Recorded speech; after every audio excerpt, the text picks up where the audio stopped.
Welcome in to another edition of Big Man on Betting. It is Thursday, and it is week 6 in college football, week 5 in the NFL. We're coming at you better than ever.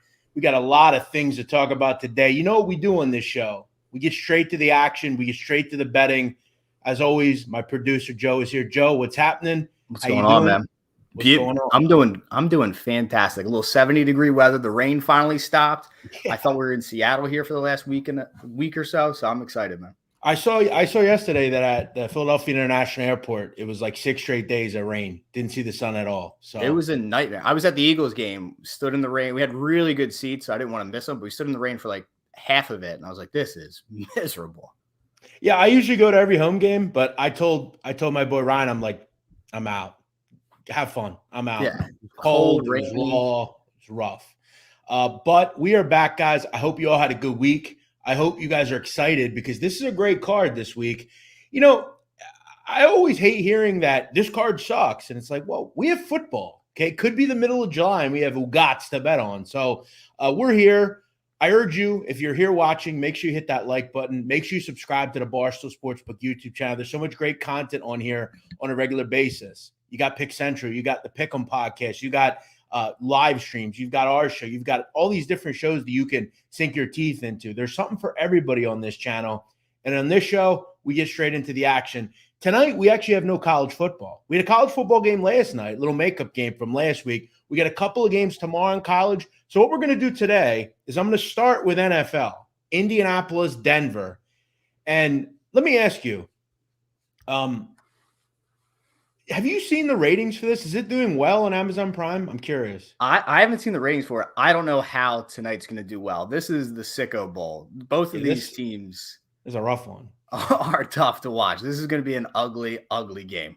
But you know the thing about football that, and it was always funny because for years Roger Goodell would never get in bed with gambling. These are the types of games that are only watched because gamblers bet on them. It's that simple. So when I look at this game, because I look at Denver, and what do we know about Denver? Nathaniel Hackett seems completely in over his head. He just does. I mean, their red zone touchdown percentage is 30%, the lowest in the NFL by a very wide margin. The second worst, 40%. That shows you how bad Denver's been in the red zone. When they get there, they don't score touchdowns. Okay, when you bet overs, you obviously need points. It's very simple to understand. This is a team that just really seems in over its head right now. Javonte Williams is injured. Russell Wilson is just not looking like the same player that he once was. Now, one thing I've learned about Russell Wilson over the years is I'm not really a big fan of betting against him because for years he's been able to do these things that a lot of quarterbacks can't do, but he looks really like a different player in Denver, and maybe that just has to do with the offense. One thing we could say about Denver, good defense, always have had a good defense.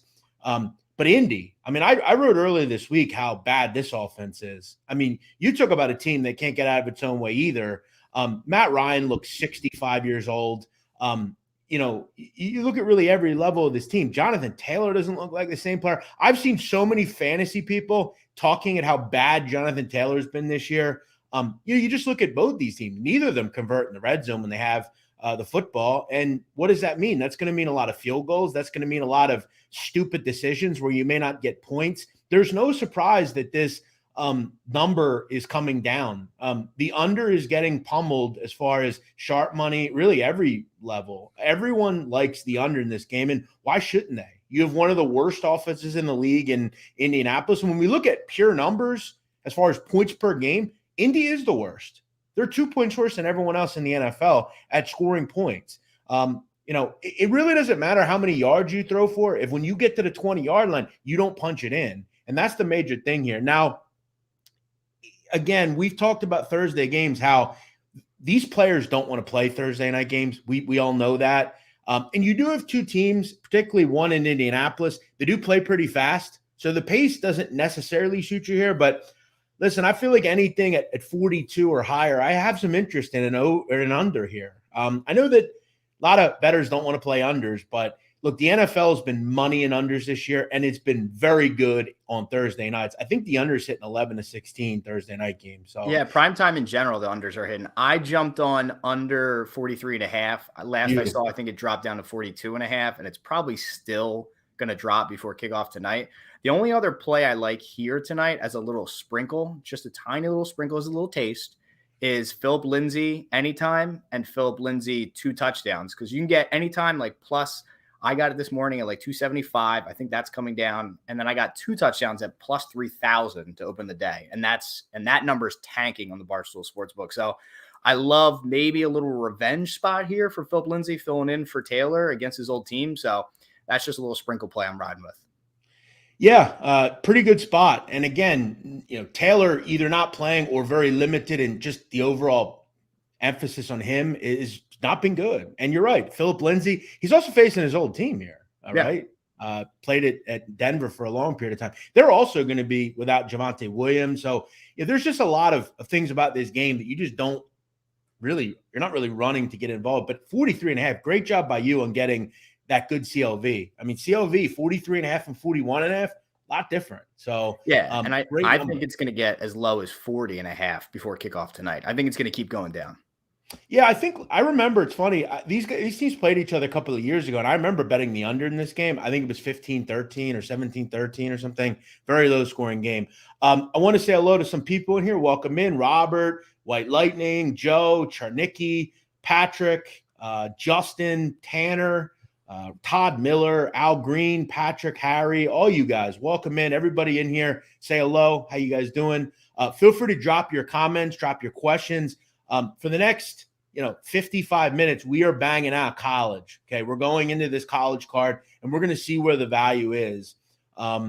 This is an interesting card, right? Because you're in the conference play now. We're done with the occasional non-con game, a lot of non-con games, no more non-con. This is where the rubber meets the road. This is where the big dogs play. If you're not a big dog, get the fuck off the porch, go back to the fucking pen or dog kennel, where the hell you came from. This is where the big dogs play.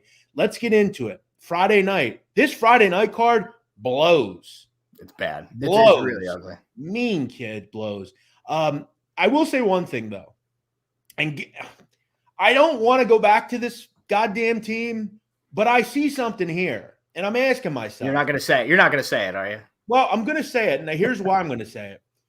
Last week, I mentioned on this show on Thursday, I didn't understand why Houston, the line was coming down, the total. I didn't get it.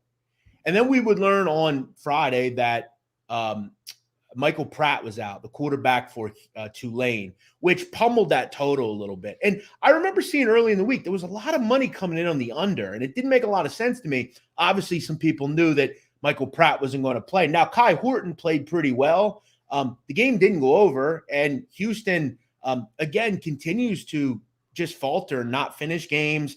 They don't look like the same team. They're very poorly coached. There's one thing about Houston that really emphasizes how poorly coached they are: penalties. Okay, and I know if you watched the game last week, you saw that. They are dead last in America in penalties per game. It is a disaster. It seemed like every single time Houston had a big type of play, something good happened, they would shoot themselves in the foot with a bad penalty, a stupid decision, and they're an agonizing team to bet on. If you're betting them to do anything, it's agonizing. Now, when you look at this game, I bring it up because there's another total here that is kind of low, I feel like. If I'm making this number in this game, I'm putting it 65, 66. It's 57, 58 at Barstool Sportsbook. That's too low to me. And what I will say about Houston, I don't want to completely depend on them to get this total, but do I think they get to like 25, 30 points? Yes. Sure. Because they've done that in pretty much every game this season. They're too good in offense to continue to let this stupid shit affect them scoring. They are a bad defense, and they can't stop you, me, and 9 listeners on offense. They just can't. And when I look at Memphis, what do we know about Memphis? Memphis is the same team every year. They have a solid quarterback who wings it around, and they can't get any stops. Look at all the Memphis games this year. 44, 37, 44, 24 last week, but Temple, so slow, take a lot of possessions. So Memphis is the same thing. Both these teams play very fast. They're up and down offenses.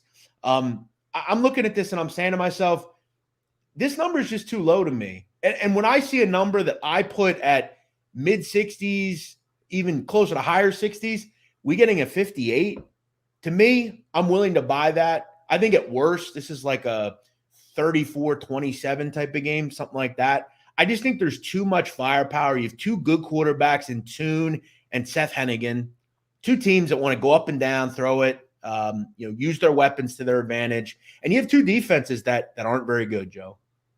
Yeah, no, I agree. And I think I'm not going to play a side on this game, but if I was going to play a side, I'd actually probably lean Memphis here for this one. I just kind of like them at home. I know you're not huge on the college trends just because teams are different year over year, different staffs. But I will say this Memphis team, 5-1 last 6 times they've played Houston against the spread, and they're 3-0 at home. So I'm not playing a side on this, but if you're looking at a side, that's a trend that I look at and I like here in this spot.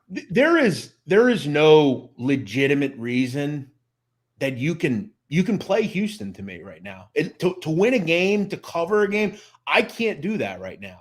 I have seen this group time and time and time again piss a lead away, not play to their full potential. This is a good offense. They have a lot of good players here. Manjack and Tank Dell and all these different kids that can catch the football. But they beat themselves up with stupid penalties, stupid decisions. And Dana Holgorsen is a bad coach. I'm sorry. I don't think he's a good coach. I don't think he has any control over these players. I don't think he has any idea what he's doing half the time. I mean, case in point, why the fuck are you taking the ball in overtime first? Can you explain that to me? What kind of decision is that? It looks like classic like Pac-12 football out there right now, which is we're just going to throw it around. We're going to hope we can outscore you, and we're going to give up a ton and make a bunch of bonehead mistakes late. Mm-hmm. So no, I agree. That's why I said if I was going to play a side, I would lean against Houston here. Tanner says Holgersen's a clown. He absolutely is. One thing about these two teams as well, 4-1 to the over, both of them. Okay. So if I'm looking at this game, guys, I'd probably look to get on this a little quicker. I think this line probably continues to move up. It'll probably do the opposite of what we're seeing in Colts Broncos. That one's been coming down. I think this one's going to continue to inch up. The rest of the card on Friday night is a rough one. Colorado State, Nevada, two of the worst teams in the country. I think Colorado State finally might get off the schneid here with a win. I got to tell you, I'm blown away at how bad this team is with Jay Norvell at the helm. Look, I think Jay's a good coach, did some good things at Nevada, his old team he's facing tomorrow. He obviously knows that building well and knows their schemes well. I feel like Colorado State finally gets off the schneid here a little bit. Not really sure how Nevada is a 3.5-point favorite. This is a game to me, if I'm a bookmaker, I put a pick 'em. Like I put this pick 'em. You're not going to get beat on this game. No company's going to come in and kill you from an action standpoint. I don't know why you're giving Nevada 3.5 points. That is not a 3-point venue as far as a number is concerned. You're not getting any sort of great crowd there. I'd have to imagine that is going to be a barren fucking wasteland of nothingness in that stadium tomorrow night. Friday night, let me ask you, even in Reno, Nevada, the biggest little city in America, do you have any interest in going to this game? Not that I think that means much, but this number's off to me. I'd put it at pick 'em. That said, you have to really be a masochist to bet either of these teams. Just saying. Yeah, no, Nevada's one of the worst teams in the country by a lot. I wouldn't. This is the Sicko Bowl. This is the Sicko Bowl game of the week. It's that simple. It very much is. The rest of the card's rough too. You have Nebraska, Rutgers, which shout out Barstool, the college football show, is going to be in Rutgers tomorrow. Okay, make sure you're there. If you go to Rutgers, if you're from North Jersey, you need to go. You need to be there, right? Piscataway, you can get there. Very simple. Get there. That is one of the coolest things Barstool does. You can go meet the guys and the girls and everybody and be a part of the best pregame college football show this country has to offer. It's that simple. Maybe you can go, throw something at Brandon Walker. I don't know. I don't know if he's there, actually. I know he's dealing with some stuff with his family. But either way, go hang out, go show love. This is a tough game, I think, because I know that Rutgers was in a very similar spot. Night game, you get Iowa coming in, and they were a complete fucking no-show against Iowa. They just were. Now, that said, Nebraska, another team. Neither of these groups I'm looking to bet on. They are not bet on teams. I don't believe you're going to make a lot of money betting on either of these groups. I'm hoping Rutgers shows up. I know Nebraska's defense isn't good. I also look at what we have at a coaching edge here. Shiano against whoever Nebraska has leading the squad right now, that interim guy.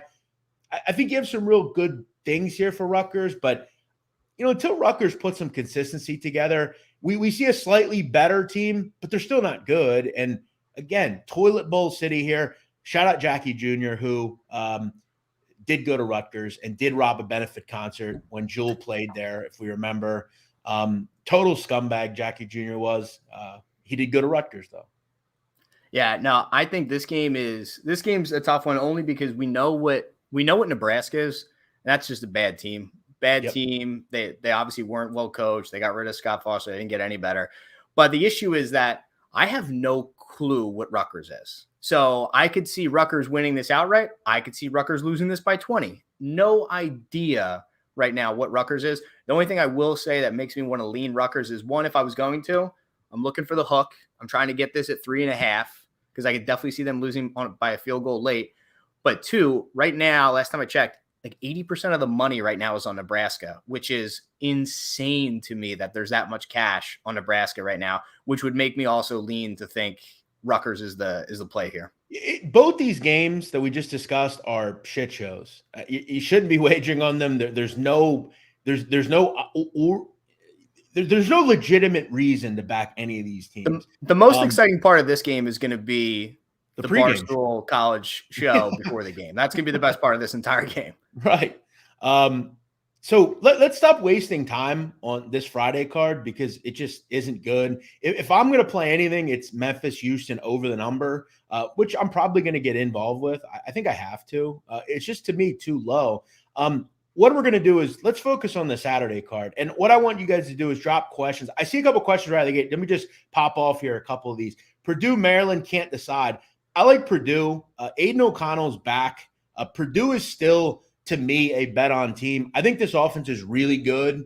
And I started to see, even in those games against Syracuse and some of the other ones, I liked what I saw out of Purdue. I liked their defense. Their run defense looked really solid. Maryland's just a one-trick pony to me. They're very good on offense. I don't trust them on defense. If I'm picking that game from a pick-em contest standpoint, I'm taking Purdue. One other quick one, West Kentucky UTSA right out of the gate. West Kentucky looks lost without Zappy and co. On what planet? What Matty Fresh, what West Kentucky team have you watched? I mean, guys, listen, if you're going to come here, please come to me with legit information. On what planet does West Kentucky look like they miss Zappy? They're sixth in America in points per game. What the hell are you talking about? What am I missing here? What? And he's just continue to back UTSA as a 7-point favorite. They don't win games by margin. Look at every game UTSA plays. It's 32-30, 34-31. I don't get Matty Fresh. If that's the Matty Fresh I know, the Penn State Matty Fresh, I don't know what you're maybe you've indulged a little bit today. I don't know, but don't agree with that. I think West Kentucky's look damn good. They dropped 70+ a couple of weeks ago. Maybe I'm missing something. A lot of comments over TCU Kansas in here. What are your thoughts on that? I think that's gonna be a great game, an interesting game. What are your thoughts on that one? See, this is why I like this chat. This is why I like these people, these astute bettors, because the game I have first on this card, TCU Kansas. Now I'm in the camp of believing, and it did get me last week. I thought I made a really good bet with Iowa State. I thought it was the right side there. I thought it was going against Kansas, I thought was the right decision. Another team constantly shooting themselves in the foot. Stupid penalties, throwing a kicker out that has no business kicking in a college football game. That's another thing that I've had it up to fucking here with. I'm done. I can't stand it. I'm blown away at these asshole coaches that continue to throw these guys that should be playing soccer in fucking Bangladesh kicking field goals. Stop. Get them out of here. Go play third level soccer somewhere. They're not good enough. That said, Kansas, when I look at this line, I say to myself, this is TCU by double digits to me. This is throwing out a number and saying, you know what? We know Kansas is public city. Everybody knows Kansas 5-0. Game day's there. You got Leopold. Every time you see a game day, he's on. Everybody loves Kansas. They're the cat's meow right now. Now, we all know Kansas isn't going to win anything. Nobody actually believes they can win the Big 12. No one actually believes they can actually be relevant in the national title picture. We all know they're a basketball school, and in 3 weeks, that's all people are going to talk about when it comes to Kansas. They will not be a favorite the rest of the season. It's just that simple. It starts this week. I think they finally lose. TCU is very good. They have the best rushing offense in America. And again, I'm going to keep challenging Kansas. You need to put those types of situations like you put last week. This is a good run defense. I don't know if they've been tested quite yet. And when I look at Kansas, I think there's a lot of issues with this defense. Like I said, I think Iowa State just shot themselves in the foot a lot last week. So if I'm looking at TCU Kansas, you get the 6.5 right now, I believe. I think you have to play that. This seat screams double-digit win for me. We talked about this before. It was a game last week that we kind of snuffed this out on, I feel like. If this number is 3.5, 4, I'm thinking, okay, Kansas hangs. It's a close game.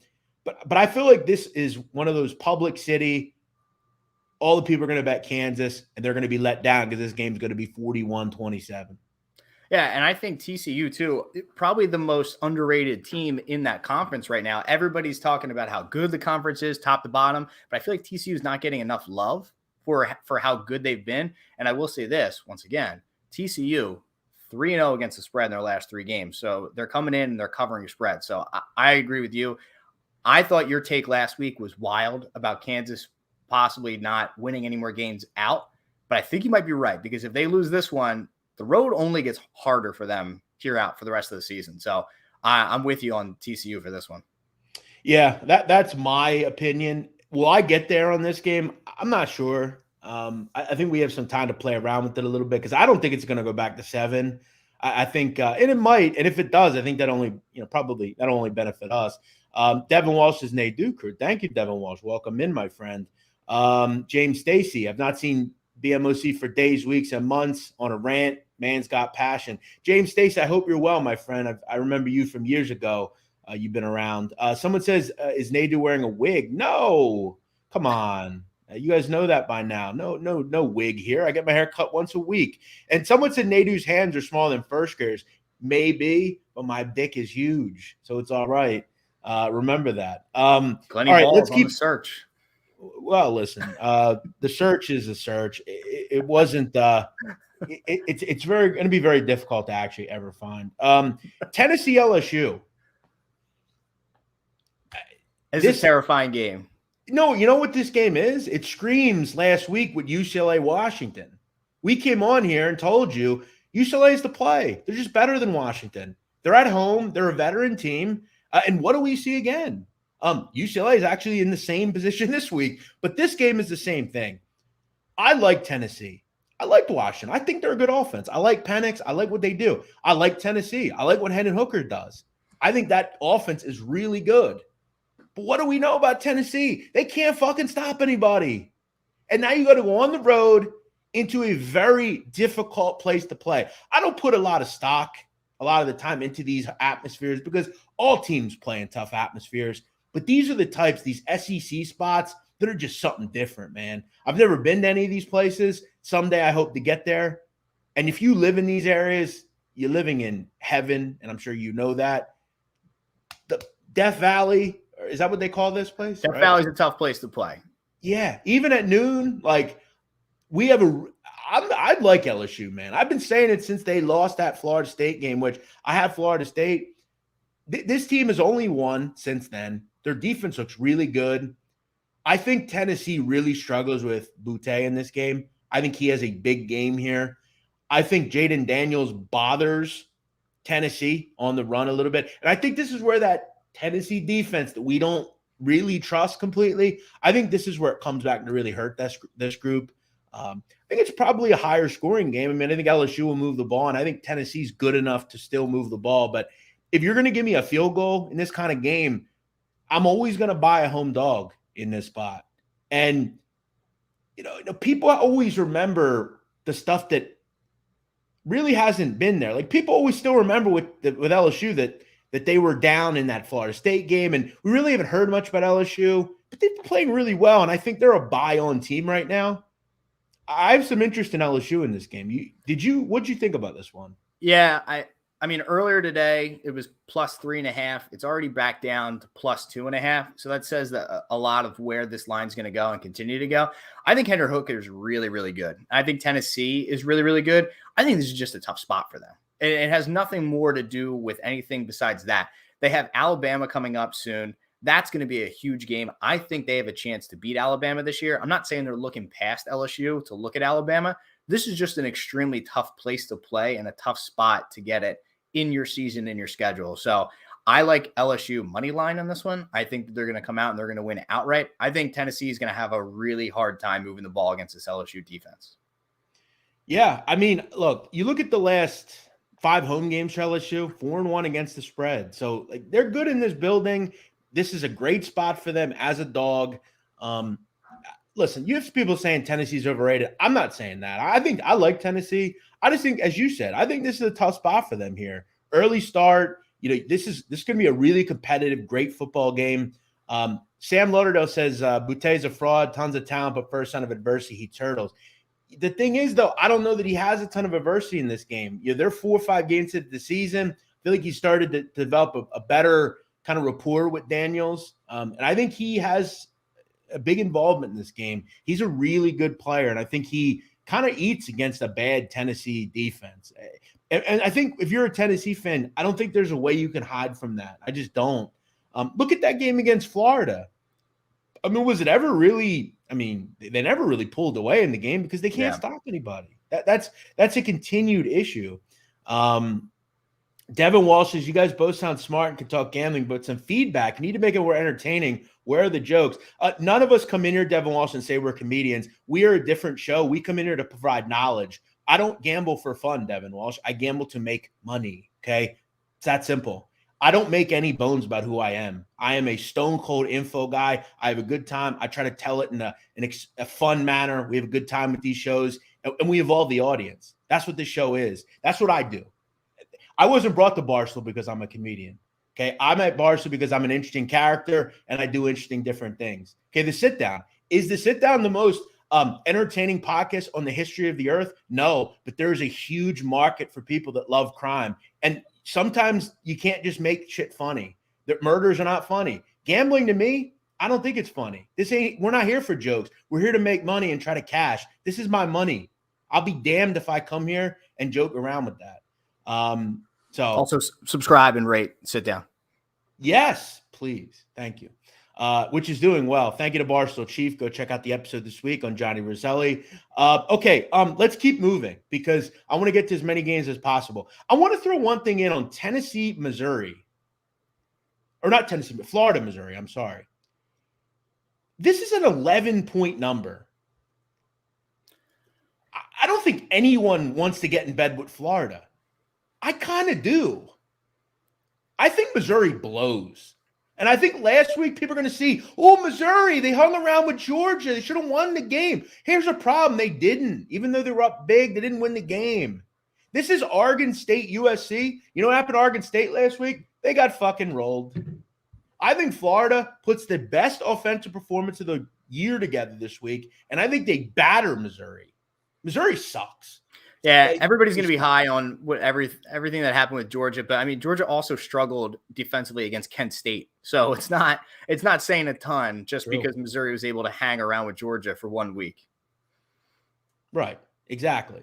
I'm starting to get really interested in this game. I really am because I think a lot of people are looking at this and saying, "Why is Florida laying 11? Richardson hasn't, he hasn't looked good since they almost lost to South Florida."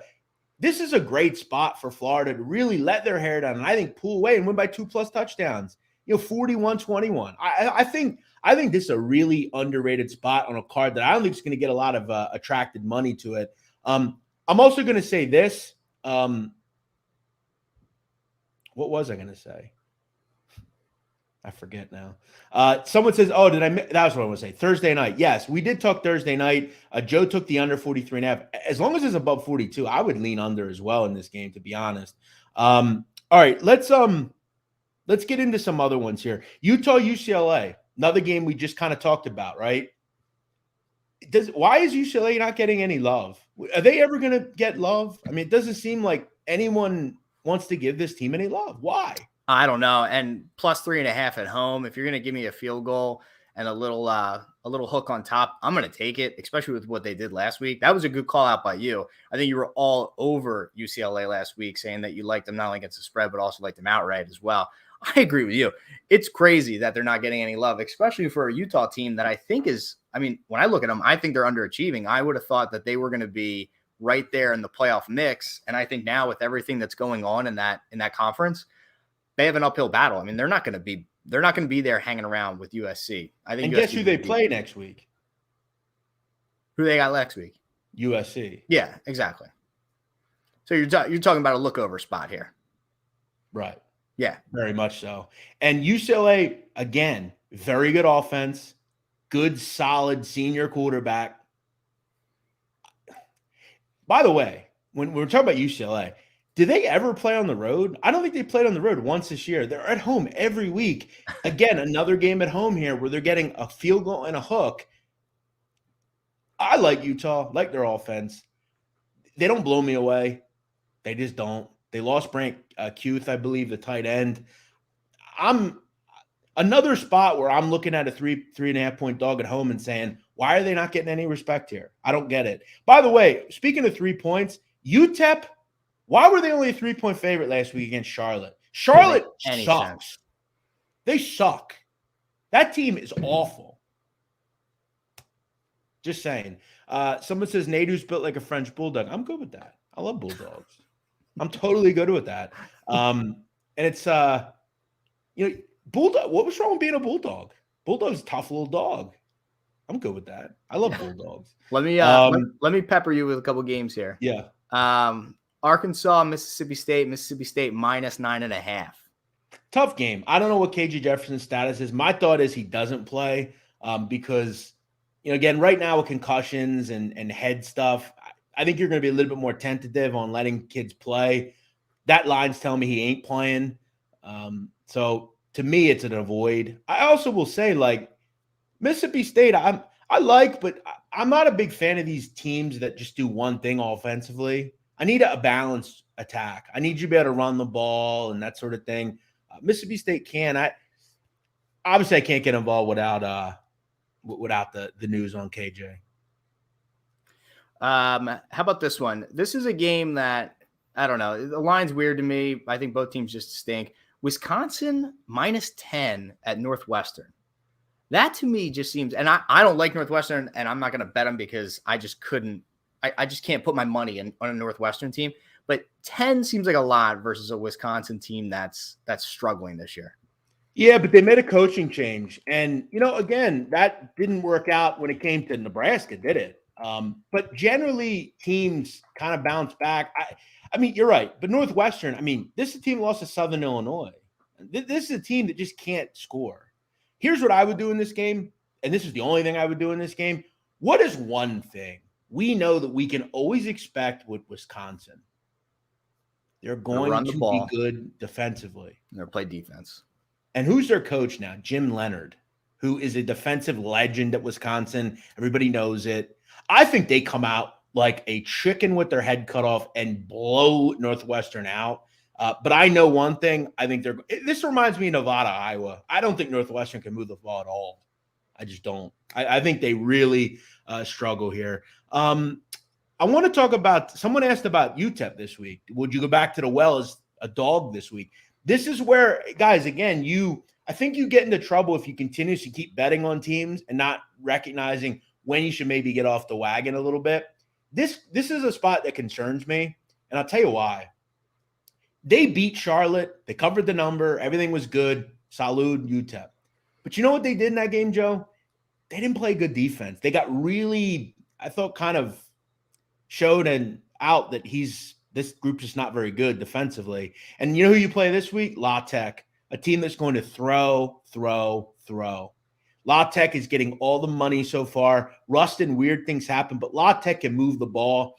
I get to worry that UTEP in this game, if they go down early, I think they have trouble fighting back here. So if I'm looking at this game, am I playing it? I don't think. But to answer someone's question that asked about it, I'm not going back to the well with UTEP. I think there are certain games that suit them where they can just, I think they're just better than a team. I don't know if they're better than La Tech. I don't think they are at all, actually.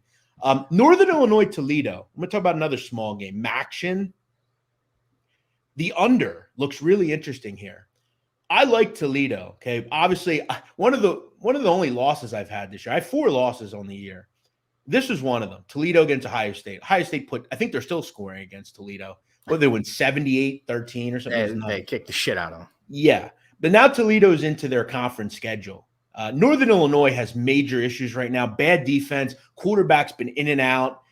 Toledo, I still believe, is the best team in the MAC. I think defensively, they really are back to, I think, normal. In this conference in the MAC, I think they still have one of the better quarterbacks. That simple. Their offense is really good. And I look at Toledo and say 5.5. I kind of feel like this is a 31-17 type of game. I think 60 is really high for this game.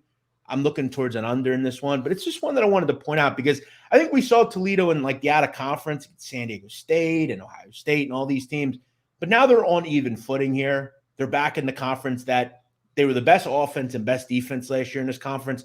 I like Toledo. I do. I think that's an interesting spot. Yeah, and I think Northern Illinois last year, they outplayed themselves. Rocky Lombardi was way better, and the team was playing, especially offensively, way better than they're playing this year. So I like the underplay there as well because I agree. I think this is going to be one where they're just going to have a tough time scoring.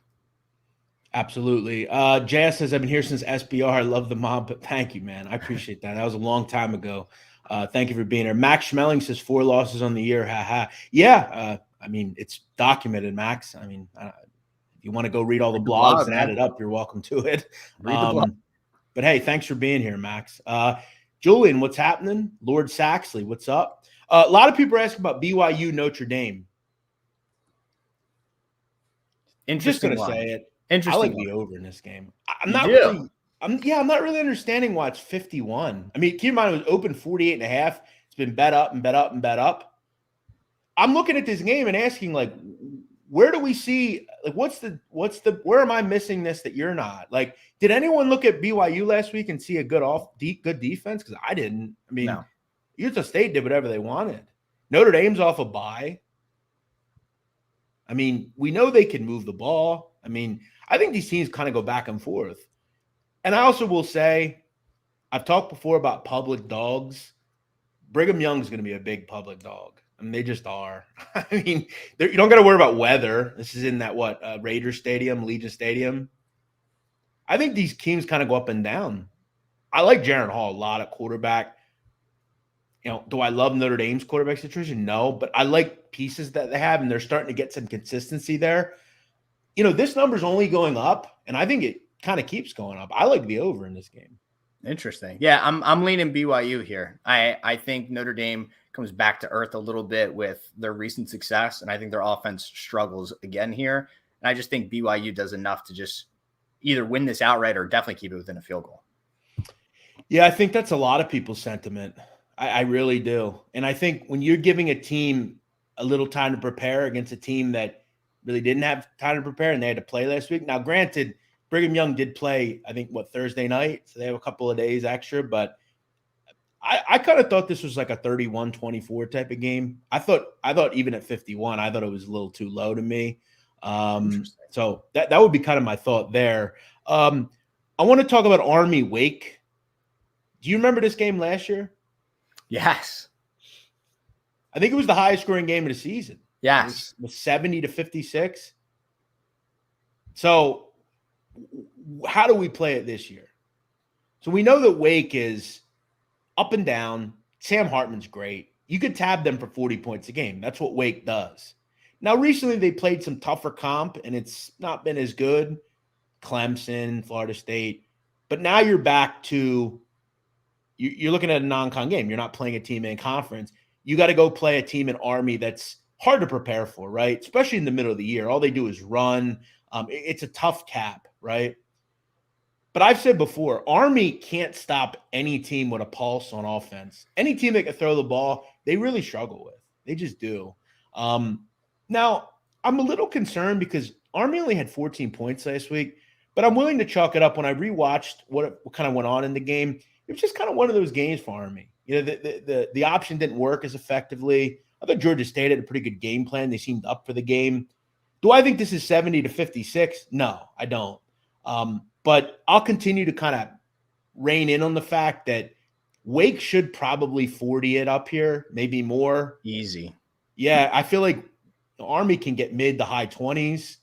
This, to me, seemed kind of like a 48-27 type of game to me. Yeah, I agree. I think Wake's going to get an arm's length away from them early, and they're going to stay away the whole time. I think what Wake did against Clemson said more about Wake than it said about Clemson's defense. Because I know a lot of people were talking about, oh, well, Clemson's defense barely showed up. They gave up a ton of points to Wake. I think that had more to say with how good Wake's offense really is. I think they are going to boat race them this weekend. I think Wake's going to put up a big, big number. Yeah, and look, that's generally what they always do, right? I mean, you could always kind of bet Wake and say, well, is this one of those? And we used to talk about these years ago. We used to do these trifectas, we would call them, where you would bet Wake team total, full game over. Yep. And you know, you can kind of get those things to all kind of come to a head. Again, you know, if it's 48-27, you're feeling good. And that's generally what this is going to be. I like this spot. I'm in. I like the over here. And it's only been bet up from open. So it's kind of my thought here. Someone says if you're betting on Army, you have a gambling problem. No. What? Guys, listen, please. If you're going to come in here, I appreciate it, but please come in here and try to act like you have some sort of intelligence in your head, like at all, like some kind of brain. I mean, I don't know if you know, Evan, but I don't know if there's some of the better teams to bet on than Army. I mean, Army's been really profitable over the years. They don't make mistakes. They do a lot of things well. I just don't really know if you know how to gamble. That's kind of probably my question. Someone also says 212 viewers. Why does Dave have this show on the network? Well, it's interesting because most of the shows on this network don't get 212 viewers outside of Pick'em and Pick Central. You know, a show Rico Bosco was on recently, I think it had like 60 viewers live. So I don't know. Maybe you shouldn't throw stones in a glass house, Joe. Let's move on. Fresno, Boise. I want to talk about Boise for a second. Did you see what they did last week? I didn't watch a second of that game. Okay, they were down at the end of the third quarter. Boise was down 13-0. Do you know what the final score was? You don't. I didn't watch a second of it. Not 35-13. They scored 35 points in the fourth quarter. Jesus. And why they did that? Because they inserted, finally, Andy Avalos should have to answer why Taylor Green was on the sidelines for 3 quarters and did nothing. It's about time. Why? Yeah. Why? You put him in 35 points. This kid needs to be the quarterback. He has to be the quarterback, and he will be the quarterback. And what do you get this week? You get Boise against a Fresno team that can't get out of their own way right now. They can't. Yeah. I mean, this team lost this week to UConn. They never could move the ball. They could never do anything. This Fresno team without Jake Haener is bad. They're bad. And Boise has a really good defense. It seems like maybe they have a quarterback now. They finally got something to go their way. I think they build on that. I don't really care that it's 7.5. I think they win by double digits here. Interesting. Just kind of my thought. I saw a couple questions coming in about the Kentucky South Carolina game. Kentucky's still -6 right now at home. South Carolina.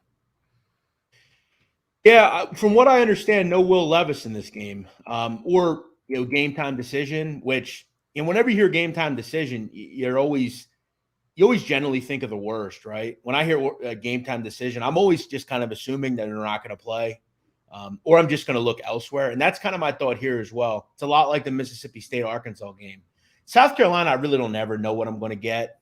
I mean, you have Spencer Rattler, who I think everyone had a lot of high hope for, but a defense that's not good. I can't get involved until I know some of these injury situations. 2 games I don't have any interest in. What else do we have?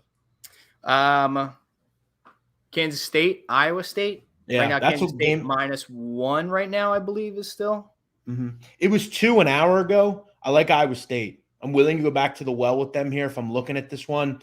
I don't like K-State on the road in this kind of spot. They've actually been, I think, decent against the spread on the road, but I like Iowa State, man. I do. I think you have something there. I think you have a really good rush defense. And what do we know, K-State? Kleiman's going to come into this game and run the football. They're going to use Adrian Martinez on the move. I know K-State's on fire right now. They're scoring points. They look good. But I think you really have to look at the level of defense they've been playing. Now you're stepping up. You're going to Ames. This is a really good defense. Okay.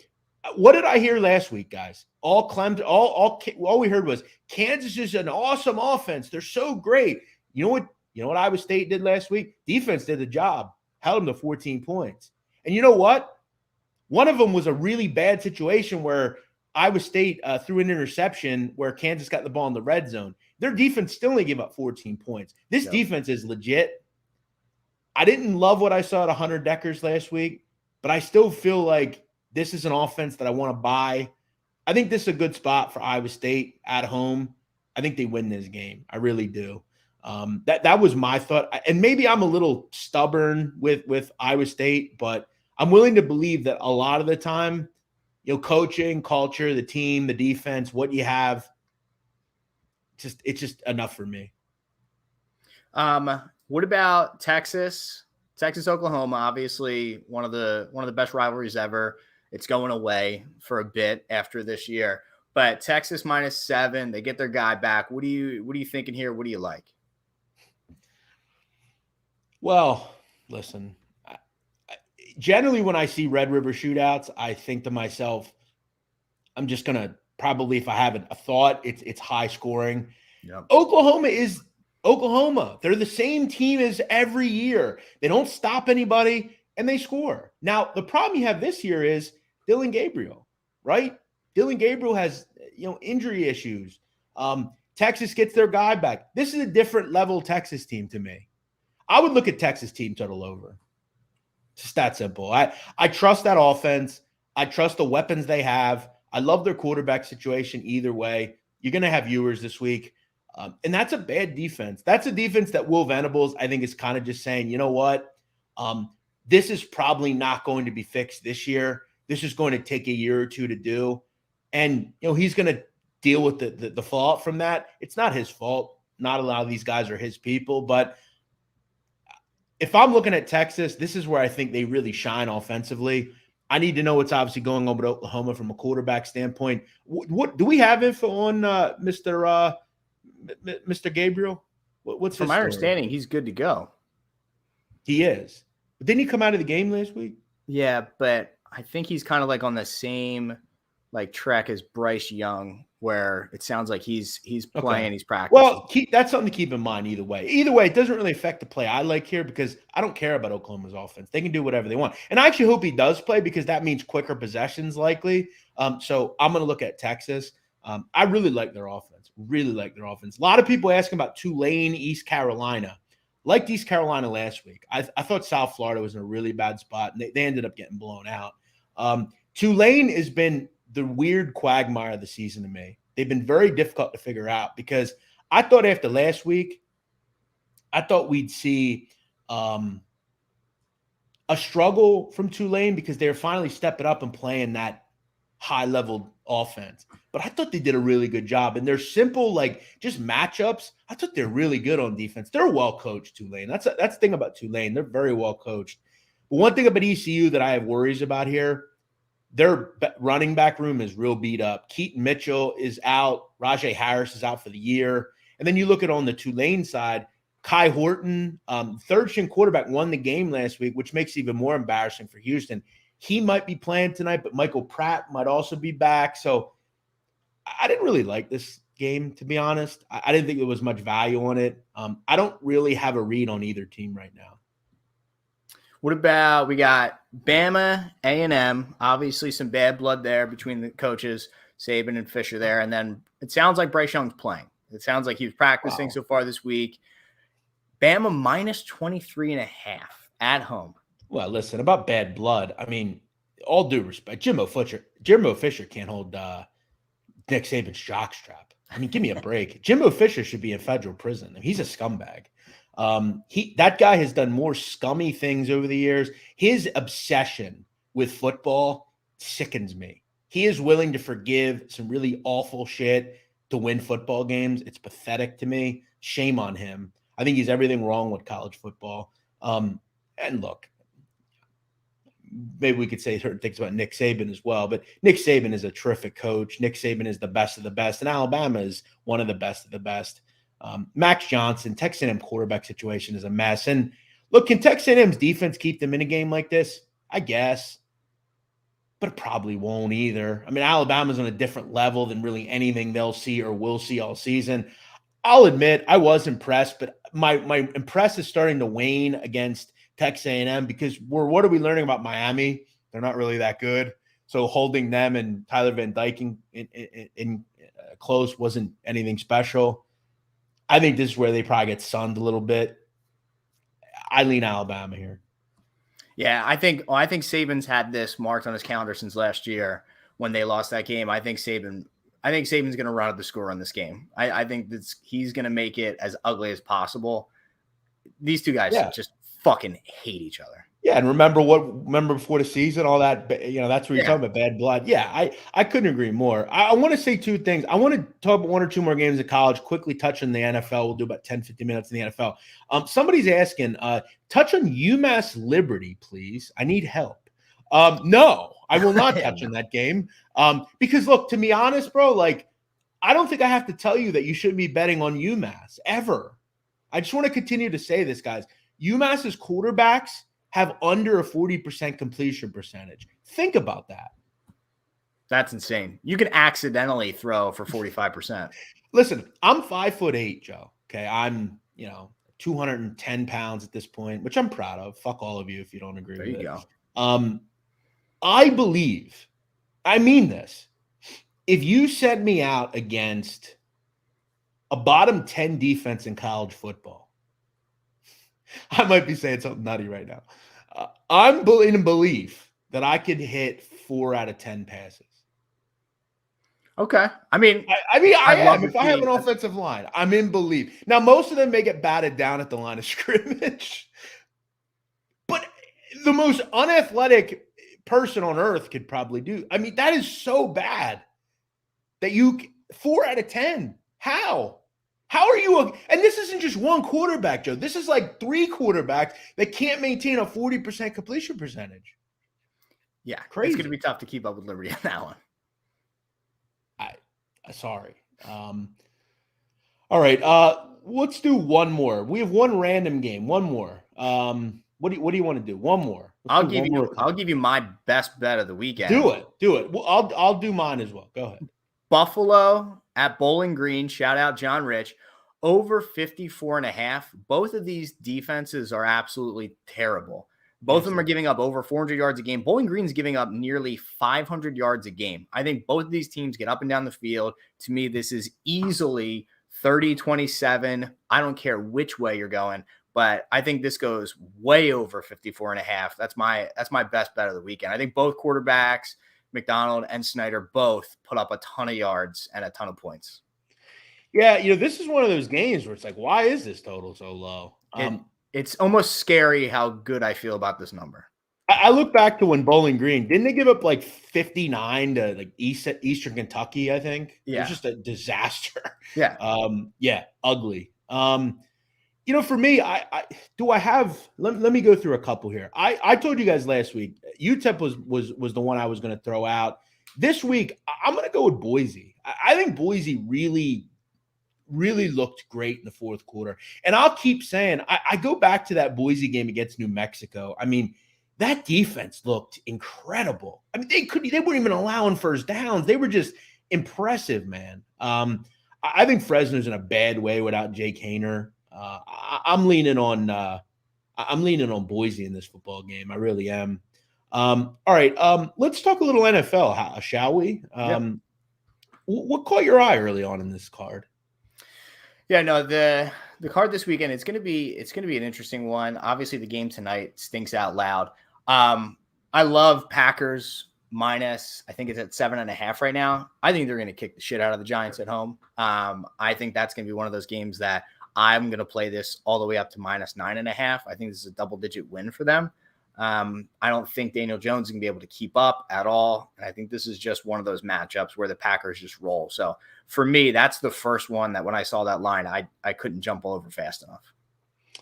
Yeah, one that someone says Boise was horrible against Oregon State. I mean, who cares? If you know anything about Boise at this point, totally different team. Quarterback's not there. That was 4 games ago. And if you listen to the breakdown, I kind of talked about why I like Boise right now, because they're in a different kind of place as far as the quarterback they're going to use. As far as me, for the first game that jumped out, I like this Titan team, man. I really like this Titan team. I had them a couple of weeks ago against Oakland, LA, or where are they? Las Vegas. They were able to get the job done. I think they beat up the Commanders. I mean, can we just understand, like, Commanders suck. This team Commanders sucks. are bad. I mean, Carson Wentz is a disaster. Their offensive line is awful. Their defense continues to weirdly get love, which I don't understand. I like Tennessee. They're starting to really run the football at a high level. They're starting to get certain pieces back on defense, which I'm high on. And I don't really know if Carson Wentz can attack them deep. In fact, I don't think he can. I think this Washington team sucks. You ever been to that place, by the way, Landover? No, I haven't. I'm going to tell you now, don't ever go. I've been to the national stadium down there and everything, but I've heard that the comparison between those two is night and day, and that it's just Landover's like in the middle of nowhere. It's a shithole for sure. I like Tennessee. I'm looking at Tennessee a little bit. I got to ask you. I mean, Eagles Cardinals. I think when you look at a schedule, this is a game that is a bit concerning because you have Dallas on deck.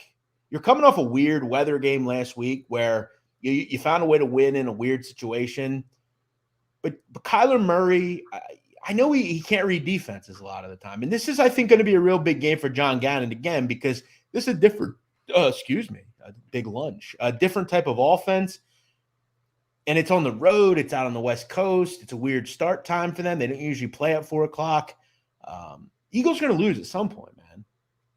Yeah, I don't know if it's going to be this week. This game does scare me a little bit. I think this is going to be a track meet, though. I think this is going to be up and down most of the game for kind of exactly what you're saying.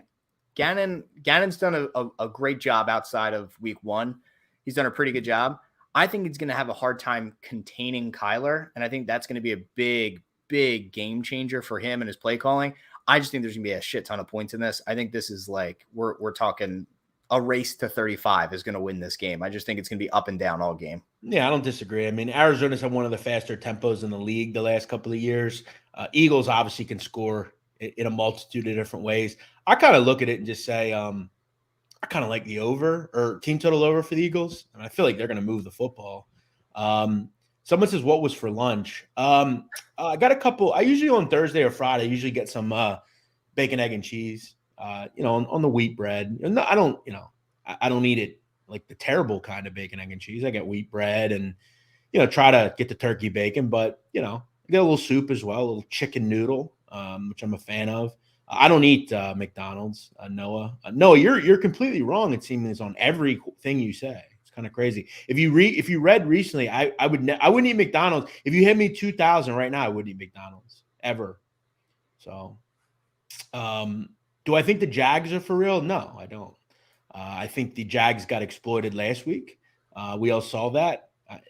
Did you see that goofy Cowboys reporter that was talking about how fraudulent the Eagles were after they went down? Yeah. The second they're down 14-0. It was all over Twitter. Cowboys fans, slapped, didn't he? The Eagles live rent-free in Cowboys fans' minds. They just can't. They're so worried because they know that this is now not their division. They came in this year thinking that they were going to be all hot shit. And now Cooper Rush has essentially created a whole mess of issues for them and Dak. I can't wait for the Eagles to beat the shit out of the Cowboys. Yeah, Cowboy fans are weasels, man. They always are. They always will be. It's funny, that guy that was tweeting about that Cowboy fan, I think he lives in Chicago or They something. all do. They all. Why are you at Yeah. what I always say to people around here, they're Cowboy fans. Because I remember when I was younger, I had this kid that I knew. When I lived in South Philly, there was this kid I knew, real weasel type of kid. He was always trying to pick fight, just a douche. He would always come around and keep in mind at the time we lived. I mean, I could hear the stadium. We were so close. That's how close I lived to the stadium. He'd always come walking up the street with his stupid cowboy tattoo, and it's just always like, dude, you would be a Cowboy fan, you fucking weasel. Like they're always weasels. They're always little goofs that like Cowboy fans suck. If you're not from Dallas or Texas, fuck off. You're not. One of my best friends, groomsmen at my wedding, all that. He's one of those classic Cowboys, Yankees, Notre Dame fan, just a real piece of shit. And I love the guy, but he just absolutely sucks. Yeah, well, they always do. By the way, you mentioned the Packers, right? Does it annoy you at all that game's in London? No, not at all. I still think it's the matchup there though it's Aaron Rodgers type of game. The line's already moving. I think it's a -8 now. Yeah, literally since we talked. Yeah, I'm just kind of waiting for the Giants to get bitch slapped back to reality, aren't you? And I think it's this week. I don't care whether that game could be on Mars. I'm going to take the Packers all the way up to -9.5. Well, I remember when the Packers they lost that first game to Minnesota, and then they came right back and buried the Bears. Remember, it was a Monday night game, I think 27-10. I could see that same thing here. I think that's a great play. How many teasers are going to have the Packers in it this week? Lots. A shit ton of teasers. A shit ton. I'll tell you another game I like +3 and also money line is the Jets this week versus the Dolphins. I think that's a great spot for the Jets. Yeah, well, and I think people agree with you because that number's coming down significantly. Fuck the Dolphins. I think that the Jets are getting there. They're getting there. Solid little defense. I was surprised to learn. You know who throws the most in the NFL? The Jets. Wow. That could be a high-scoring game there. They're always behind. That's why they're fucking throwing the ball all the time. That's good point. Good point. Jeff Slaughter says, I'm from Texas and can't even get behind the Cowboys. Saints all the way. Yeah. Fuck the Saints or fuck the Cowboys. All right, guys, we are going to wrap this up. We've been on here for over an hour, just firing football. We went over tons of college, talked about some NFL, had some fun along the way. Joe, who'd you say? You Bowling Green? Bowling Green, Buffalo over 54.5. Yeah. I like it so much it terrifies me. Yeah, look, I gave you UTEP last week. I'm going to throw out Boise this week. I like Boise State. I'm going to get back on the well with this team. I think that fourth quarter really propelled this group. I think they take care of Fresno, who is just in a bad way right now with Logan Fife at quarterback. All right, guys, we are out of here. Before you go, make sure you hit the like button. Make sure you subscribe if you're new around here. We thank you, as always, for being here. Whether you love or hate me, thank you for being here. I appreciate it. It helps us. Thank you, Matthew. Thank you, Ben, all you guys. Thanks for being here. We will see you guys next week. By the way, I want to say one thing before we go. College basketball will be here in about a month, guys. I will be raring and ready to go. We've got some episodes coming out of our new show, Round Ball, which we're excited about. I'm trying to get involved with this Barstool Invitational. I'm going to be there regardless. I think UAB is the best mid-major team in the country coming into the season outside of Gonzaga, who I don't call a mid-major. I'm very excited for this college hoop season. And what I'm going to move to try to do is I'm going to try to get this show, more frequent. I would love to get to a situation where I could do it daily, just like a little report or something, but we'll figure it out. I'll talk to Dave, see if we can extend it to do it every day.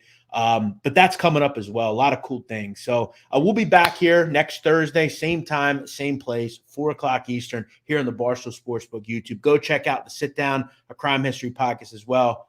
I'll see you guys next week. For Joe, for me, we'll see you later.